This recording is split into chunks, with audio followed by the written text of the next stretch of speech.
उठ जा अपनी राख से, तू उड़ जा अब तलाश में, परवाज़ देख परवाने की, आसमां भी सर उठाएगा, आएगा अपना टाइम आएगा, मेरे जैसा शाना लाला तुझे ना मिल पाएगा, ये शब्दों का ज्वाला मेरी बेड़ियां पिघलाएगा, जितना तूने बोया है तू उतना ही तो खाए।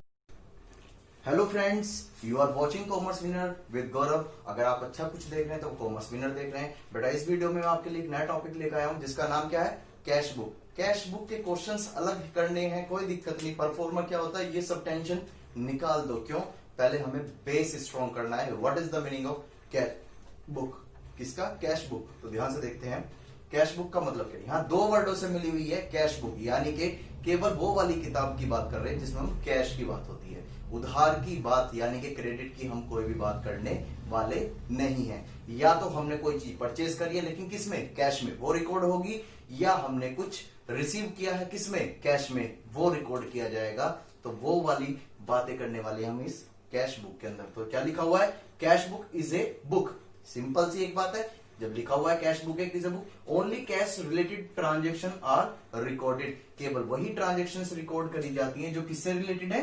कैश से। यानी कि जो उधार वाली ट्रांजेक्शन है, क्रेडिट वाली, वो कभी रिकॉर्ड नहीं करी जाएगी। जैसे मेरी परचून की दुकान है, मैंने गुड सोल्ड किया, मुझे पैसे मिल गए तो मैं रिकॉर्ड कर लूंगा। मैंने गुड सोल्ड किया, कह रहा है कि लॉकडाउन के बाद पैसे देगा। भाई ठीक है, कोई दिक्कत नहीं, जब देगा जब रिकॉर्ड करेंगे। अभी हम रिकॉर्ड नहीं कर रहे। क्यों? क्योंकि कैश बुक में केवल वो रिकॉर्ड होता है जो नगद करता है बातें, यानी कि कैश में बात करता है। क्लियर ये बातें? फिर दूसरी बात देखते हैं, जरा समझते हैं। जर्नली तो कैश अकाउंट प्रिपेयर होता है, जर्नली जो है कैश अकाउंट प्रिपेयर होता है, ठीक है। लेकिन अगर अकाउंटेंट को सही नहीं लगता, अकाउंटेंट को क्या कि नहीं यार, एक हमारे पास अलग से एक ऐसी बुक मेंटेन होनी चाहिए जिसमें हम सारी ट्रांजेक्शंस किसकी कर सके? कैश की। किसकी? कैश की।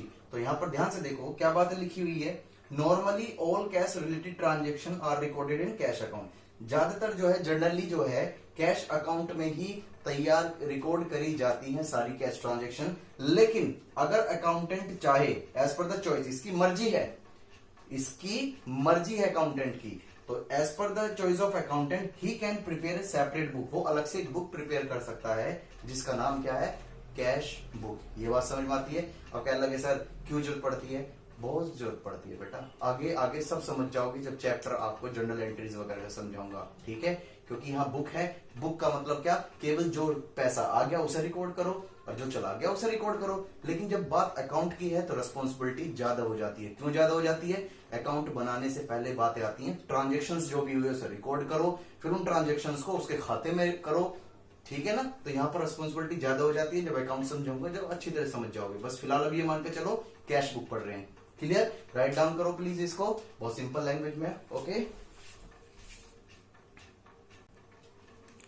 तो बेटा इसमें क्या सीखने वाले अब हम? टाइप्स ऑफ कैश बुक, यानी कि कैश बुक कितनी टाइप्स की होती है। जैसे पहली क्या है? Simple cash book. Simple cash book का मतलब क्या? केवल वही समरी रिकॉर्ड करो जो आया और जो चला गया, यानी कि कैश। मेरे पास पैसा आ गया, ठीक है मैं रिकॉर्ड कर लूंगा। मेरे पास से पैसा चला गया, ठीक है मैं रिकॉर्ड कर लूंगा। तो सिंपल में बस केवल इतना ही करना है, वो सब देखेंगे अभी परफॉर्म। भी दूसरा होता है बैंक कॉलम। कभी कभी क्वेश्चंस में ऐसी सिचुएशंस आ जाती है कि आपको चेक की इंफॉर्मेशन भी दे रखी है और कैश की भी। तो यानी कि क्वेश्चंस अगर ये पूछता है कि आपको कैश बुक तो प्रिपेयर करनी है, सारी बैंक की अमाउंट भी रिकॉर्ड करनी है, तो वहां पर एक कैश बुक में बस एक कॉलम बढ़ जाती है जिसे बोलते हैं बैंक कॉलम कैश बुक। तो इसे हम बोलते हैं two column book cash book. क्या बोलते हैं? Two column. क्यों? क्योंकि इसमें कैश की भी बातें करने वाले हैं और बैंक की बातें भी करने वाले हैं। सेकंड नंबर पे ये सीखेंगे हम।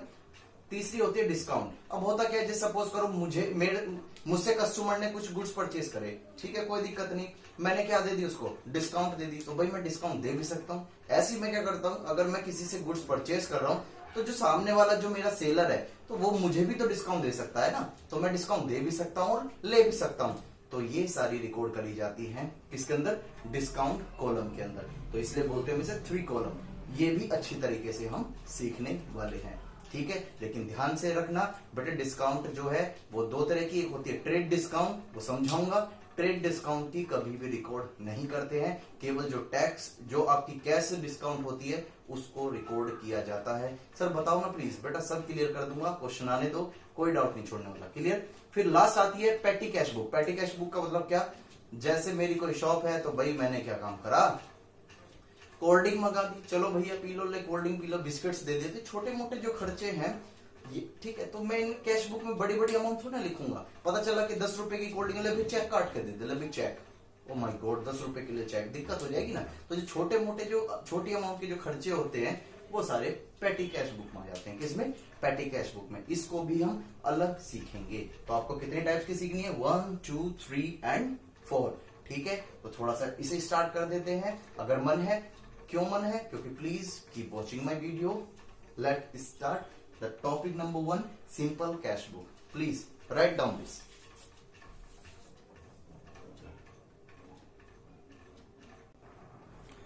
तो बेटा देखते हैं एक एग्जांपल के थ्रू से।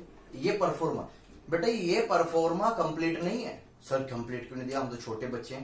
बेटा जानता हूं, अगर मैं आपको परफॉर्मा दे दूंगा कंप्लीट तो आप क्या करोगे? उससे क्रैमिंग करने की कोशिश करोगे। ओहो ये डेबिट साइड होती है और ये क्रेडिट साइड होती है, इसमें क्या आता है और इसमें क्या आता है, वो आप क्या करोगे? लर्न करना स्टार्ट कर दोगे। तो बेटा हमें याद नहीं करना है, क्रैमिंग नहीं करनी है, हमें समझना है। ठीक है, जैसे ध्यान से मुझे एक एग्जाम्पल के थ्रू समझाते हैं। आपके पास ऑलरेडी 1000 रुपीज थे। क्या थे? 1000 रुपीज। ठीक है, आपके फादर ने 1000 और दे दिए। ठीक है, आपकी मदर ने भी आपको 1000 दे दिए। वाह सर लॉटरी लग जाएगी अगर ऐसे मिलते रहे। कोई बात नहीं बेटा, एज्यूम कर लो। ठीक है, आपकी बड़ी सिस्टर ने भी 1000 दे दिए, तो आपके पास टोटल कितना बचा? 4000 रुपीज। अब आपने क्या काम किया? आपने इसमें से कुछ पैसे स्पेंड कर दिए, यानी कि खर्च कर दिए 1000 रुपीज। तो आपके पास कितना बैलेंस बचा? 3000। तो ये तो हमारी लेमन लैंग्वेज में बिल्कुल सिंपल कि सर मेरे पास 4000 थे, 1000 स्पेंड हो गए, तो कितना बचा? 3000। लेकिन बात यहाँ बिजनेस की आ रही है और ट्रांजेक्शन भी बहुत ज्यादा होती हैं, तो क्या यह वो कहीं छोटी जगह लिख के याद रह जाएगा? नहीं। तो इसे प्रॉपर मैनर में जो रूल्स एंड रेगुलेशंस होती हैं, अकाउंट्स की प्रिंसिपल्स होते हैं, उनको फॉलो करना पड़ता है। तो उसके लिए हम क्या बनाएंगे? यहाँ पर कैश बुक बनाएंगे। तो मैं लिखा हुआ एक एग्जाम्पल में, किसकी किताब में बना रहे हैं हम? ABC limited. लिमिटेड क्या है? एक कंपनी होती है। ठीक है, बिजनेस में आने वाली है, सब बातें सिखाऊंगा।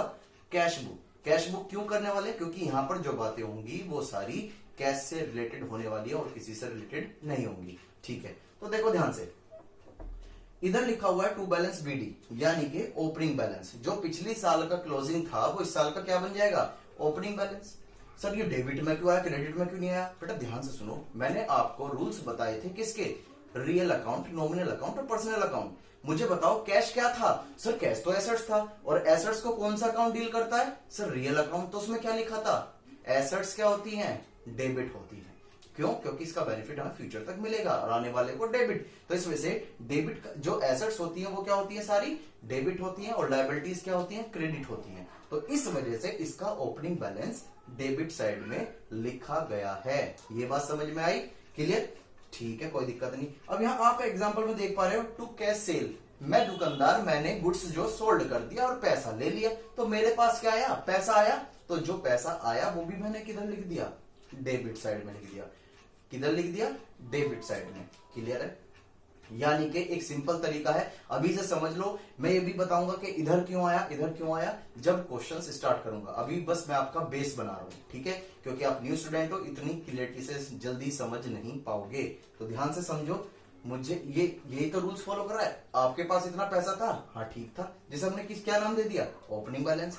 पापा ने दिया, मम्मी ने दिया, सिस्टर ने दिया, तो क्या कर दिया? ऐड कर दिया। तो इसका एक लॉजिक प्रिपेयर कर लिया हमने कि जो भी भैया पैसा कैश मिलेगा, जो भी पैसा कैश मिलेगा, वो सारा हमें डेबिट साइड में लिखना है। तो यही तो हो रहा है, देखो, कैश सेल पैसा मिला तो डेबिट, रेंट रिसीव तो पैसा मिला डेबिट साइड, इंटरेस्ट रिसीव हुआ तो पैसा मिला तो डेबिट साइड। ये बात समझ में आ रही है?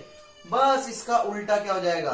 अब मैंने पैसे खर्च कर दिए, यहाँ तो हमने लेस करके दिखा दिए थे, तो क्या यहाँ पर दिखाओगे बिजनेस में ऐसे करके? नहीं सर, वहां तो एक तरीके एक फॉर्मेट होता है, एक पर्टिकुलर प्रोफेशनल की तरह काम करना पड़ता है। ठीक है, ये बात तुम समझिए, अच्छी बात है, कोई बात नहीं। ध्यान से, तो अब हमने क्या करा? 4000 में से 1000 लेस कर दिया, तो कितना बचा? 3000। तो देखो इसमें यही तो कर रहे हैं, फर्नीचर परचेस करा तो पैसा आया गया, सर चला गया, तो हमने क्या कर दिया? क्रेडिट कर दिया। ये बात समझ में आ रही है? ओहो, आपने कहीं पैसा लगा दिया, यानी कि इन्वेस्टमेंट कर दिया, तो आपके पास पैसा गया या आया? सर गया, तो क्रेडिट कर दिया। ओहो, आपने किसी की सैलरी पे कर दी तो आपके पास पैसा आया गया? सर गया, तो ये भी हमने क्रेडिट कर दिया। तो यानी कि एक फिर और प्रिपेयर हो चुके हैं। अगर पैसा आ रहा है तो डेबिट कर दिया, और पैसा जा रहा है तो हमने क्या कर दिया? क्रेडिट कर दिया। क्यों कर दिया, ये सारी बातें मैं क्लियर कर दूंगा जब क्वेश्चंस भी कराऊंगा, ठीक है। अभी मैंने बहुत सारी चीजें छोड़ी हुई है, बस आप पहले अपना कंसेप्ट बिल्डअप करो, क्लियर। अब फिर वो वाली बात आती है कि आपके स्पेंड करने के बाद कितना पैसा बचा? 3000 रुपीज बचा। ओहो, तो बस जो पैसा बच गया यानी कि टोटल रिसीप्ट जितना हुआ था उसमें से टोटल स्पेंड लेस करने के बाद जो बैलेंस बचता है उसे बोलते हैं बाय बैलेंस सीडी। इसका नाम है आपका क्लोजिंग बैलेंस। ये बात समझ में आती है। एक जर्नल फॉर्मेट है, कुछ इसमें फॉर्मेट में कुछ चेंजेस हो सकते हैं, वो सारी बातें क्वेश्चंस जब करेंगे तभी समझ में आएगी। ये तो एक सिंपल सा एक फॉर्मेट है। चाहता तो मैं इसे पूरा फॉर्मेट लिख देता, क्रैमिंग करा देता, लेकिन वो मुश्किल है। बस आपके लिए सिंपल होना चाहिए क्या कि सर जो पैसा रिसीव कर रहे हैं वो इधर आ रहा है, जो पैसा हमारी जेब से जा रहा है वो इधर आ रहा है, बस ये बात समझ में आती है। और अकाउंट में स्टेप टू स्टेप मार्किंग होती है, जितने स्टेप्स आपके सही उतने मार्क्स आपके अच्छे। कोई बात नहीं, पर हम तो सारा कंप्लीट करके चलेंगे। Very good. तो कैश बुक में आज हमने बेस सीखा है, ये बात समझ में आती है। नेक्स्ट क्लास में हम सिंपल क्वेश्चंस के साथ मिलेंगे, क्या क्या चेंजेस आ सकते हैं उनकी बातें करेंगे। अगर मेरी वीडियो आपको पसंद आती है तो like and subscribe my channel. और मेरी जो डिस्क्रिप्शन में मैंने लिंक दे रखा है किस चीज का, कि जो मेरी प्लेलिस्ट का लिंक है, अकाउंट की प्लेलिस्ट का जो लिंक है वो मैंने आपको डिस्क्रिप्शन में दे रखा है। प्लीज तो इसे कॉपी कर लीजिएगा और बने रहिएगा हमारे साथ। ओके, नेक्स्ट क्लास में मिलते हैं। Bye bye and take care.